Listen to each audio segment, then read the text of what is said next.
मानने का जज्बा है। अल्लाह आप सभी को खूब खूब तरक्की अता फरमाए। नमस्कार, आदाब, अस्सलाम वालेकुम। मैं उत्तर प्रदेश में हूँ। इस वक्त उत्तर प्रदेश में बड़े हर्षोल्लास के साथ, बड़ी धूमधाम के साथ एक पर्व मनाया जा रहा है।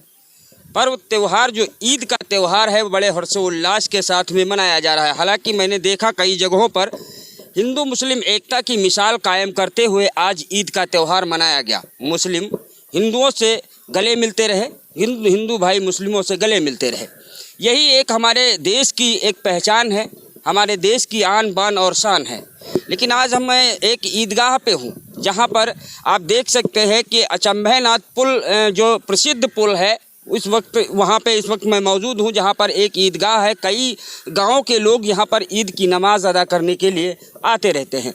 ये एक बॉर्डर है, सीतापुर और लखीमपुर का एक बॉर्डर है, जहाँ पर ईदगाह है। और ईदगाह में आज हमने एक बहुत अच्छा बयान सुना। ईद की नमाज से पहले जो बयान दे रहे थे, वो हमारे साथ में एक ख़ास मेहमान मौलाना शकील साहब थे। इनके द्वारा एक बयान दिया जा रहा था। बयान सुनकर के हज़ारों लोग यहाँ पे नमाज में मौजूद थे। उनके दिल उभर आए और आँखों में नमी सी छा गई, क्योंकि इतने अच्छे से बयान दे रहे थे। तो हमारे साथ में इस वक्त ख़ास मेहमान जुड़े हुए हैं। इनसे हम दो चार बातें ज़रूर करेंगे। दो चार बातों के लिए इनको रोक रखा है। हमारे साथ में कई भाई लोग हैं, और इस बात को दिखाने का मकसद हमारा ये है कि हम लोग ईद क्यों मनाते हैं। हम 30 दिन के रोज़े रखते हैं, उसके बाद में ईद पे आते हैं। ईद हम क्यों मनाते हैं, इस मामले को लेकर के हम चर्चा करेंगे। पहले तो आपका बहुत बहुत स्वागत है हमारे न्यूज़ चैनल पे। मेरा एक पहला सवाल है, आज ईद है, ईद उल फित्र, जो हम 30 रोज़े के बाद में ईद देखने को मिलती है हम लोगों को। इसको लेकर के क्या कहना चाहेंगे दर्शकों से? देखिए, मैं सबसे पहले आपके चैनल के माध्यम से थोड़ा सा अपना प्रचार भी देना चाहता हूँ। आपने माशाअल्लाह हमारे इस इंटरव्यू को कवरेज किया, और हमारे इस ईदगाह पर आपके तशरीफ़ लाने का धन्यवाद, बहुत बहुत शुक्रिया है आपका। देखिए व्यूअर्स, मैं आपसे ये कहना चाहता हूँ, आप आज सबसे पहले तो मैं सारे उम्मत मुस्लिमा और सारी दुनिया के इंसानों को मुबारकबाद पेश करता हूँ। मैं किसी एक कौम को नहीं। आज ये ईद पुरसईद का पुरमसरत मकाम है, और हम इस वक्त पर अचंभेनाथ डिस्ट्रिक्ट लखीमपुर खीरी में ये हमारी ईदगाह कुर्ब जवार के कई गांव इसमें जुड़ते हैं, और काफ़ी मजमा होता है। बिहम्दिल्लाह आज हम सन 2004 से मिनिमम यहाँ इस ईदगाह के स्पीकर हैं, और बिहम्दिल्लाह ईद की नमाज से क़ब्ल जो भी टाइम मुझे मैसर होता है, मेरी कौम, मेरे इलाके के लोग बड़ी ही दिल जमी के साथ मुझे सुनते हैं और तशरीफ़ लाते हैं सुनने के लिए। बहरकैफ मैं असल बात पर यह आना चाहता हूँ कि आपने सवाल किया है कि ईद के मौके पर क्या कहना चाहते हैं। मैं ईद के मौके पर यह कहना चाहता हूँ कि ये हमारे देश का एक अजीम त्यौहार है। मैं अपने पूरे देशवासियों को इस त्यौहार के अंदर शामिल और शरीक करता हूँ। मेरा हम सब का दस्तूर है कि हमारे गांव में कई धर्मों के लोग बिलोंग करते हैं माशाअल्लाह, और हम सब के साथ एक दूसरे के साथ में एक दूसरे के त्योहारों में बिना किसी भेदभाव के हम लोग शरीक होते हैं और उनको भी शिरकत की दावत देते हैं। पूरे देशवासियों से मेरी रिक्वेस्ट है कि आप जहां पर भी हों, अपने बिरादरान वतन को अपनी खुशियों के अंदर ज़रूर शामिल करें, क्योंकि वो हमारे बिरादर वतन हैं, मेरे भाई हैं। वो जितना मेरे लिए खुशी में जितनी मेरे लिए खुशी है, इतना उनका भी मेरी खुशियों के अंदर शिरकत का हक़ है।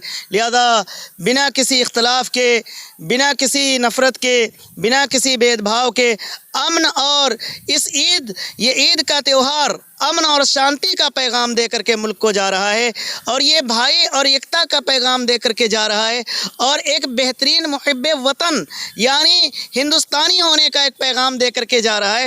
लिहाजा हम और आपके लिए एकता का पैगाम है।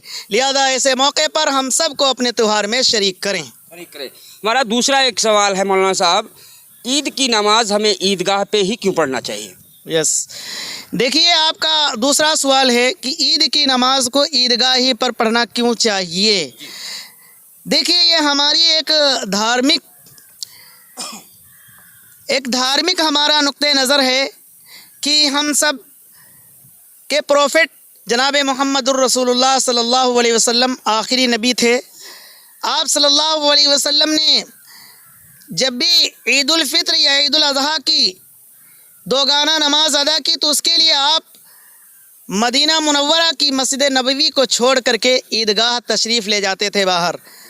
मालूम ये हुआ कि मदीना मुनव्वरा हम मुसलमानों के नज़दीक हरमैन शरीफैन कहलाता है, यानी मक्का और मदीना ये दोनों बहुत मुक़द्दस हैं, स्थान है, पवित्र स्थान जिनको कहते हैं।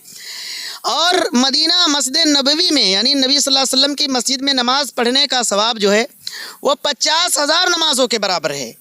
उसके बावजूद आप सल्लल्लाहु अलैहि वसल्लम अपनी मस्जिद को छोड़ करके ईदगाह तशरीफ़ ले गए। पता ये चला ईदगाह की फ़जीलत मस्जिद से बड़ी हुई है दोगाना के मामले में। लिहाजा मेरा इस मामले में भी एक संदेश है आपके चैनल के माध्यम से जनाब, कि जहाँ तक लोग सुनते हैं मेरे मुस्लिम भाई कि कोई गांव में पढ़ लेता है, कोई गली में पढ़ लेता है, कोई कोचों में पढ़ लेता है, कोई घर में पढ़ लेता है, इन सब चीज़ों को छोड़िए।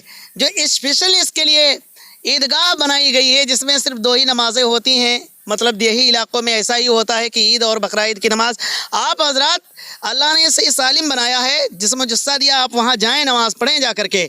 ईदगाह में मस्जिद में पढ़ना और जानबूझ कर पढ़ना वो मुकम्मल सवाब उस तरह नहीं है जितना ईदगाह के अंदर। हाँ, अगर कोई ज़ईफ़ है, कमज़ोर है, लागर है, फिर उसके लिए कहा गया है कि आप अपनी महल्ले की मस्जिद में पढ़िए। लेकिन अब एक और सवाल है, मैं ही खुद करता हूँ सवाल, कि जहाँ पर ईदगाहें नहीं हैं या अजीम बड़े महान सिटी हैं, जैसे मानकर चलो राजधानी लखनऊ हो गई, कानपुर हो गया, बड़े जो सिटी हैं हमारे भारत में तो सब बड़े बड़े सिटी हैं माशाल्लाह। अब इनमें ईदगाहें तो हैं लेकिन एक जगह सारे लोग नहीं आ सकते।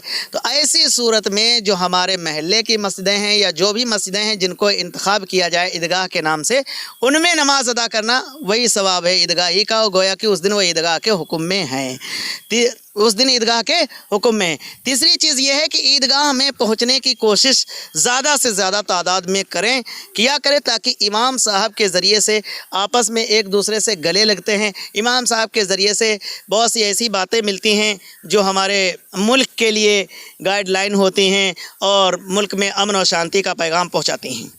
माशाल्लाह, आपकी स्पीच जो सुनी गई, लोगों ने हज़ारों तादाद में लोगों ने सुना, जिसको लेकर लोगों के दिल जो उभरते हुए नज़र आए, आंखों में नमी छा गई। ऐसा क्या कुछ आपने स्पीच में अपनी कहा? देखिए, मैं थोड़ा सा अपना परिचय और देना चाहता हूँ। बिहम्दिल्लाह मैं फ़ाज़िल दारुल देवबंद हूँ, यानी दारुल देवबंद यूनिवर्सिटी है। मेरा नाम शकील अज़हर कासमी है। देखिए, इसमें मेरी इस स्पीच के अंदर कोई मेरा कमाल नहीं है जनाब। और मैं ये भी कहता हूँ किसी बशर या किसी व्यक्ति इंसान के किसी भी काम के अंदर उसका कोई खुद का कमाल नहीं है, वो समझता रहे। ये सब खूबियाँ अल्लाह की जानिब से होती हैं, परवरदिगार की जानिब से होती हैं। जो अल्लाह ताला मुझे मौका इनायत करता है, अता करता है, मैं कोशिश ये करता हूँ कि कौम तक उसके पैगाम को सही तरीके से इस तरह पहुंचाया जाए कि कौम के दिल में वो चीज़ बैठे जा कर के। ये मेरी हुस्न नीयत होती और उस पर लोग अमल करें। मैं हमेशा एक चीज़ को ज़रूर ध्यान में रखता हूँ कि मेरे यहाँ ज़ातवाद नहीं है। मैं हर कास्ट के लोगों से बड़ा ही प्रेम के साथ मिलता हूँ।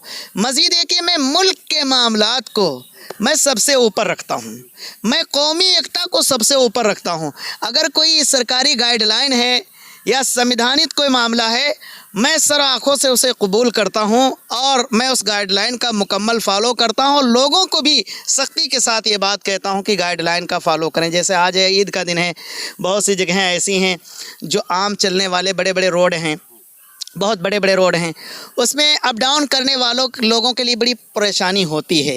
अगर ऐसी कोई जगहें हैं तो उन जगहों पे मेरी दरख्वास्त यही होती है कि कुछ देर आप उन पर नमाज ना पढ़ें। आप ऐसे स्थानों को अपनाएं जहां पर मानकर चलो खुले मैदान हो या ऐसी जगहें हो जहां पर आप थोड़ी देर के लिए नमाज़ पढ़ सकते हो। मिसाल के तौर पर अगर मस्जिद में नई जगह मिल रही है या इस तरह से, हाँ, या शासन प्रशासन से अनुमति लेकर के आप कर लीजिए। लेकिन यह है खुलेआम, हमारा धर्म किसी को तकलीफ़ पहुंचाना नहीं चाहता है। अगर मानकर चलो उस रोड पे चलने वाले में कोई बीमार भी हो सकता है, कोई मानकर चलो परेशान हाल भी हो सकता है, मुख्तलिफ़ समस्याएं हैं।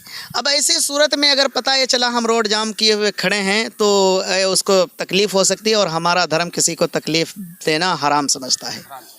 तो हमारे साथ में इस वक्त खास मेहमान मौलाना शकील साहब थे, तो उनको आप लोग सुन रहे थे, और क्या कुछ कहा है इनको सुनने के बाद में आप लोग कमेंट बॉक्स में लिखिएगा। आप लोगों को कैसा लगा, हमें आप लोगों को कमेंट का इंतज़ार रहेगा। तब तक के लिए शुक्रिया।